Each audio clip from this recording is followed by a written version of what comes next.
Empieza Mayrani, lee la figura, en qué consiste y el ejemplo. Anáfora. La repetición de una palabra al comienzo del verso o de varias frases.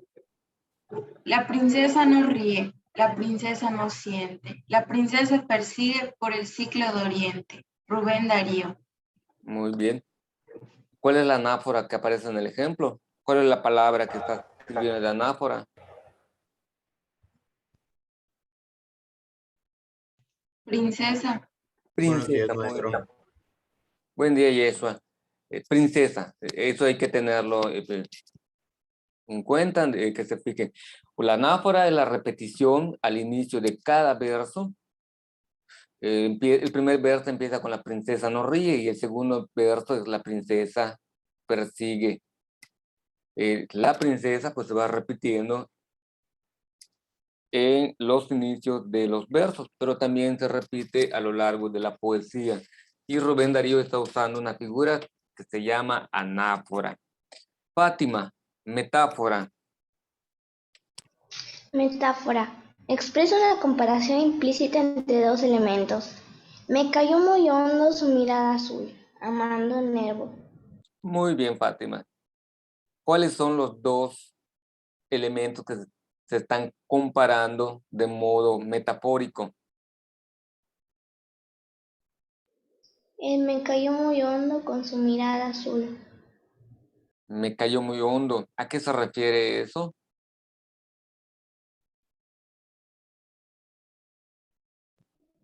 Que le cayó muy... ¿Cómo decir? Que le cayó muy, como por ejemplo, muy intenso su mirada. No tanto, por allá va Fátima. De hecho, aquí los elementos que se están comparando, hay uno que, como dice, implícito, no aparece, no se dice de modo expreso, pero está ya presente. Me cayó muy hondo su mirada azul. Cuando papá o mamá se molestan, ¿cómo nos miran? Con mucha ternura y cariño. A mí ni me miran Y si le llegasen a mirar, ¿cómo le van a mirar? ¿Cómo siente esa mirada? con odio, Así, con enojo. con enojo. Eso es una mirada muy profunda, muy intensa. ¿Y con qué miran? Aunque sea redundante. Con los ojos. Ajá. ¿Y por qué dice que me cayó muy hondo su mirada azul? Me da miedo. Por el color de sus ojos. Perfecto. Esa es la metáfora que están expresando para no decir me cayó muy hondo con sus ojos azules, o me cayó muy hondo su mirada de sus ojos azules, sino que dice me cayó muy hondo su mirada azul, sin necesidad de decir o hacer referencia a los ojos. Este poeta, Amaro Nervo, hace esa referencia a un caballero, a una dama que tiene los ojos de color azul.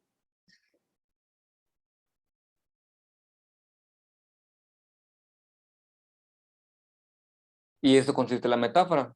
Se establece una similitud entre dos elementos. Uno va a estar de modo implícito, no va a aparecer, pero se puede inferir o se puede determinar a qué se está refiriendo en base a nuestros conocimientos previos.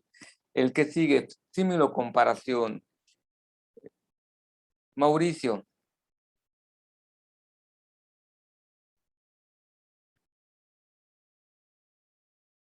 ¿Qué pasó, profe? Se me traba. ¿Qué pasó, profe? Símilo comparación. Establecer similitudes entre dos conceptos. Leo el ejemplo, profe. Y Donde aparezca sueño, la agonía y el alma, un ave que remota al suelo. Gutiérrez Nájera. Gutiérrez Nájera, muy bien.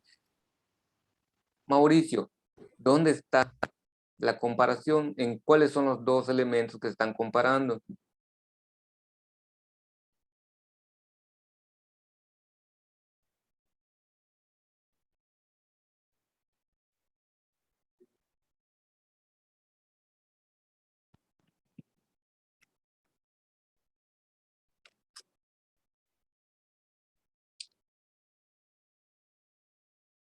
Donde parezca sueño la agonía.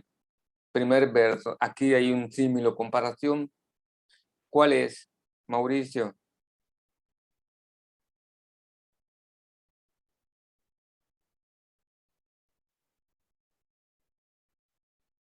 Se salió Mauricio y acaba de entrar. ¿Alguna o alguno de ustedes ha encontrado el símil o comparación en este primer verso? Donde parezca sueño la agonía.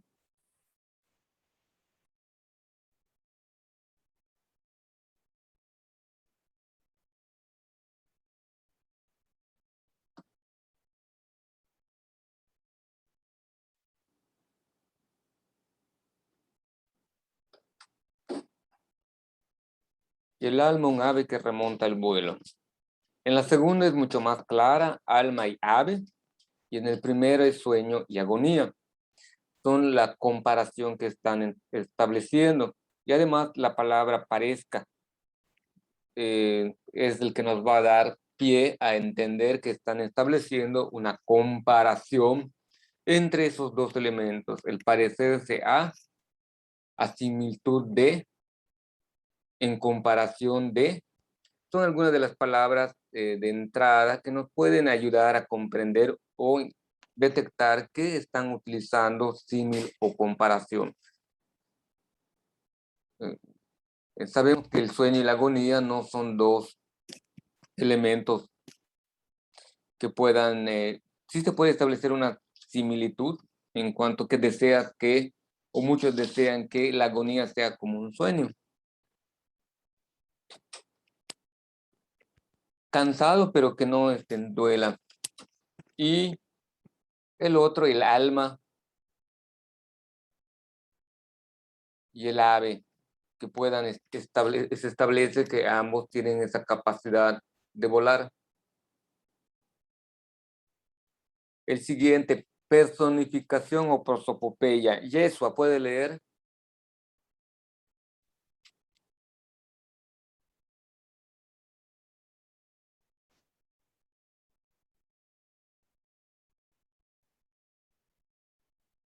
Yeshua.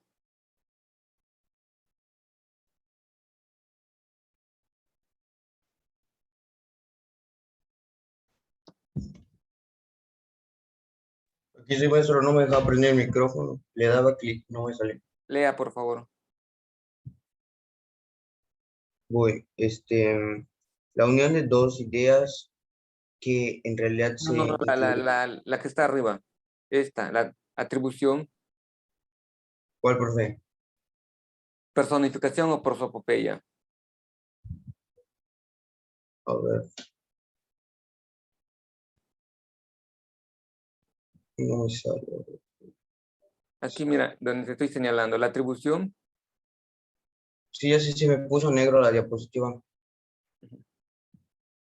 No sé si la podría volver a compartir. Es que no sé qué está pasando con el internet, creo que por eso no me deja prender el micrófono.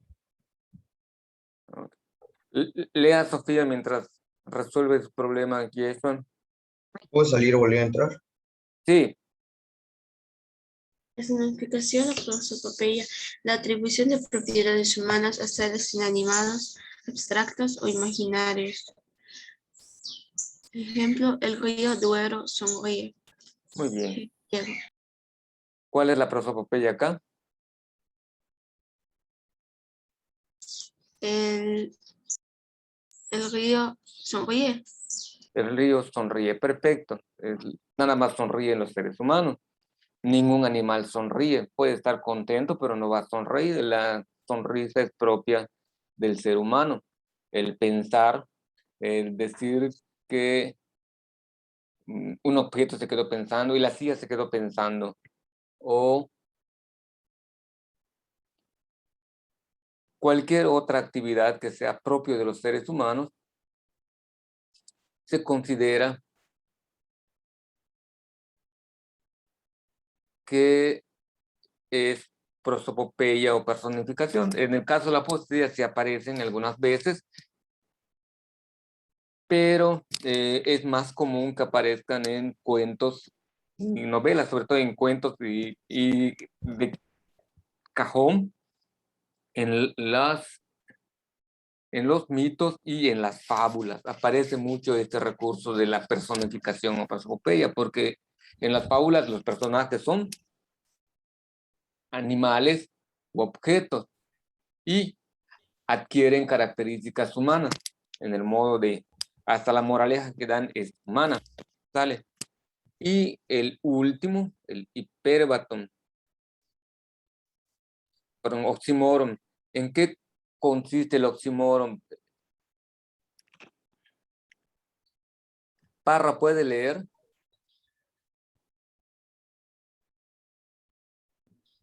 La unión entre dos ideas que en realidad se excluyen. La música callada, la soledad sonora. San Juana de la Cruz. San Juan de la Cruz, muy bien. Aquí son dos. El oxímoron consiste en una figura de dos elementos que se contraponen, que son opuestos entre sí. Y el ejemplo es bastante claro. La música no puede ser callada, porque el silencio en sí no hace la música. La música es la combinación de los diferentes sonidos. Y el otro, la soledad sonora. Se pretende que cuando se está solo no hay ruido. Y el último de esta diapositiva, el hiperbatón. Dafne, ¿ya está bien su sonido?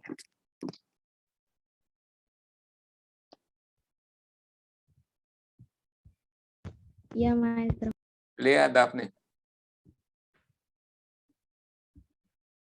Consiste en la alteración del orden sintáctico normal de las palabras. El ejemplo es en una de fregar cayó caldera. Muy bien. El orden sintáctico se refiere que es sujeto, verbo y predicado. En esta figura lo que se hace es cambiar el orden que debe de tener la oración. Y acá debió ser así algo como cayó caldera en una de fregar. Sería lo más lógico o lo más eufónicamente correcto. O suena mucho mejor, cayó caldera en una de fregar, que en una de fregar cayó caldera. Parece que están usando el pasivo. Aquí, ¿por qué utilizan esta figura retórica de cambiar el orden? Uno, para llamar la atención del quien está leyendo, porque digo, aquí suena raro o se escucha raro este verso. U otra de las razones es por la cuestión de la rima. Con tal de que rime, las palabras cambian el orden sintáctico de la oración que está en el verso, de tal suerte que puede existir ya sea rima sonante o consonante según lo que está buscando el autor de la poesía. Ese es un recurso que utilizan ellos con frecuencia, sobre todo del periodo antes del modernismo, que la poesía era muy rígida, muy exacta, la métrica y la rima eran demasiado importantes y no se salían de esos parámetros. Hasta que vienen las nuevas generaciones donde más les importa la figura, la idea que quieren mostrar, que la métrica y la rima.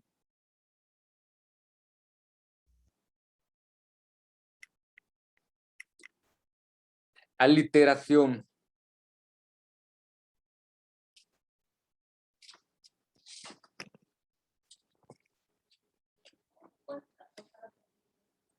Ricardo, ya tiene bien su sonido, ya no está fallando su conexión.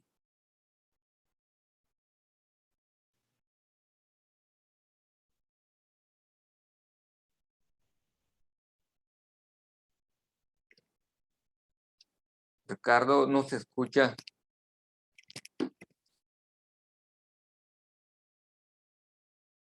Apagar el micrófono.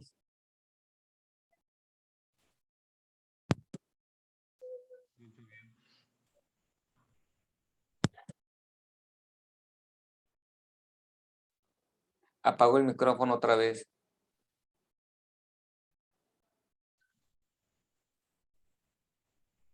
¿Ya me escucha? Aliteración, sí, ahora sí. Literación. Sí. Leo. Sí, lea, por favor. Es la repetición de los sonidos que no Fonema. se... Anda. O palabras en un verso o estrofa. Ejemplo, el ruido que rueda, sonido silbante que suena. Muy bien. La literación es esta reiteración, como de R con R cigarro, R con R ratón. Es una figura retórica que utilizan que le da el ritmo muchas veces a la poesía, o le dan esa distinción o musicalidad en el momento de que lo está recitando uno. Polisindeton. Lea, por favor, a Mayrani.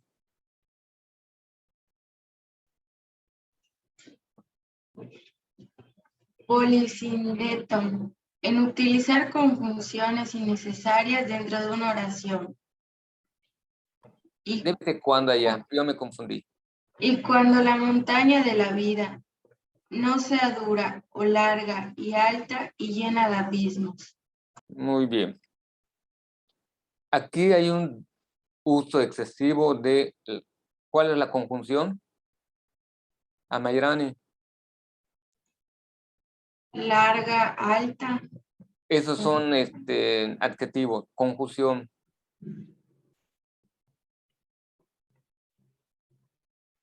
Las conjunciones son palabras que unen oraciones. Ajá. ¿Y cuál está de más?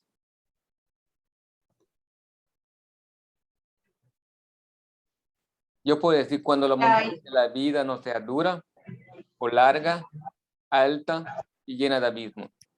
¿Se entiende? Sin necesidad de poner la I al inicio y cuando la montaña o después de larga. Y ahí puedo poner un coma, lo suprimo. También esta figura retórica es para la cuestión de la métrica o también es útil para llamar la atención por el cómo suena, el cómo se escucha. Mónica, ya está bien su conexión para que lea Asíndeton.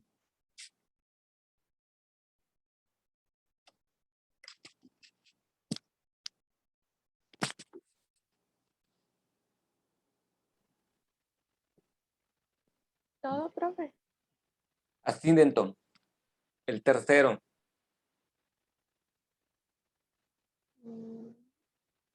Omite las confusiones para dar vivencia o energía al concepto. ¿El otro igual? El ejemplo, sí. Tocó. Se viste, me abre, almorzamos. Manuel Gutiérrez Nájera. Nájera, muy bien. El polisindenton es el abuso y el ascendenton es la supresión. Esto en una oración correcta es tocó, se viste, me abre y almorzamos, para que sea eufónicamente correcto, que se escuche bien. Pero el poeta decide ponerlo de este modo para que el sonido sea vivo, duro, fuerte, es su intención. Antítesis o contraste. Diego, lea por favor.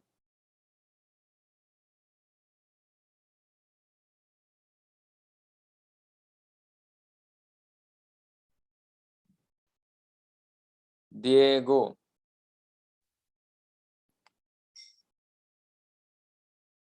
Jonathan.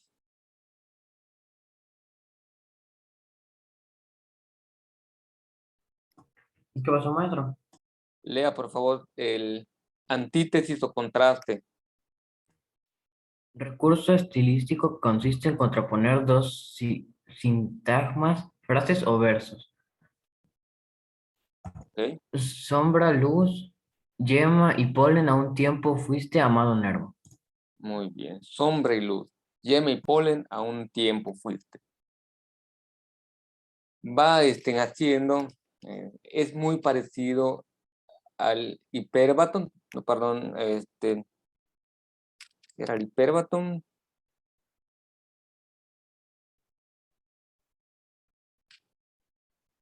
Al oxímoron. Es muy parecido al oxímoron, el antítesis contraste, van contraponiendo dos conceptos que en sí mismos son contrarios entre sí, pero que ayudan a formar una figura mucho más elocuente para hablar de alguna realidad.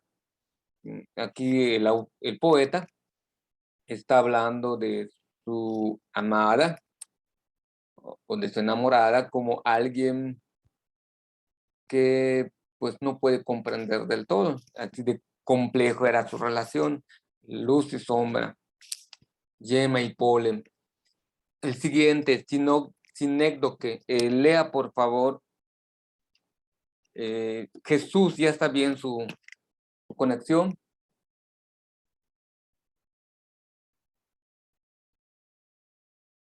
Jesús, parece que no.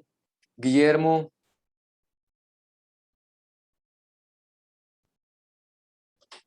Sí, maestro. Victoria. Ok, Guillermo, lea sinécdoque. ¿Qué pasó?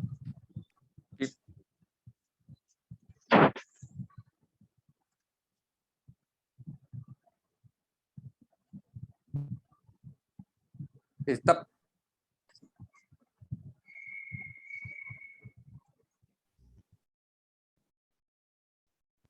Profe, lo escucho muy trabado. Se me está trabando. Ok.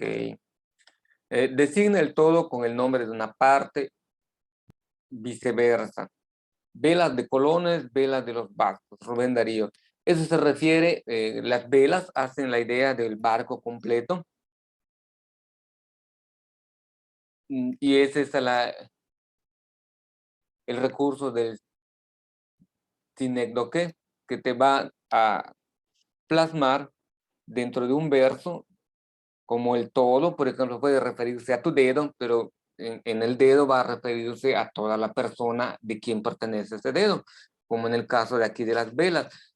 Habla de las velas, pero no pensemos que son esas que se queman, sino las que se usan para los barcos. Y a eso se refiere. Las velas de los colones son los barcos de colones o los barcos de los vascos. Amplificación. Intensificar el sentido o valor de lo narrado mediante una enumeración de los hechos. Todo en ella encantaba, todo en ella atraía, su mirada, su gesto, su sonrisa. La amplificación es de la persona o el objeto que se está hablando, se van dando muchas características o se les va, de cierto modo, exaltando las virtudes que tienen. Y cuando vean esto dentro de una poesía, están utilizando el recurso de la amplificación. Por último, tenemos la metonimia. Designa el objeto referido con el nombre de otro basándose en una relación de proximidad. Es similar a la metáfora y también es similar a la comparación. Había 2000 almas, se bebió 3 vasos. Es el ejemplo, no copié el nombre del autor de esta frase. En este caso, ¿quién se bebió los 3 vasos? La persona. Donde habían personas que en vez de mencionarlas o decirlas, hablan acerca de almas. Habían 2000 almas en vez de decir habían 2000 personas. A eso se refiere esta figura retórica. En vez de decir personas, utilizan el término almas para hacer referencia a gente, a multitud, ¿va? Sí me doy a entender en este último. ¿Le queda claro o no? Sofía, luego tus caritas así de que Sí, sí, sí quedó claro. sí. Muy bien, gracias. En un momento les subo estos dos cuadros con la información previa para que ustedes la tengan y la puedan analizar cuando estén leyendo su poesía. El siguiente ejercicio es que ustedes lean el poema que han escogido y vayan identificando qué figuras retóricas está usando el poeta en la poesía que ustedes escogieron. Porque, o para qué nos va a servir, para esto que les muestro a continuación.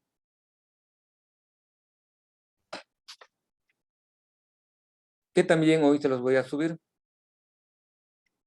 Este es el ejemplo de cómo van a hacer ustedes su trabajo. Mañana lo vamos a seguir desarrollando. Hoy solo vamos a ver hasta donde nos permita el tiempo.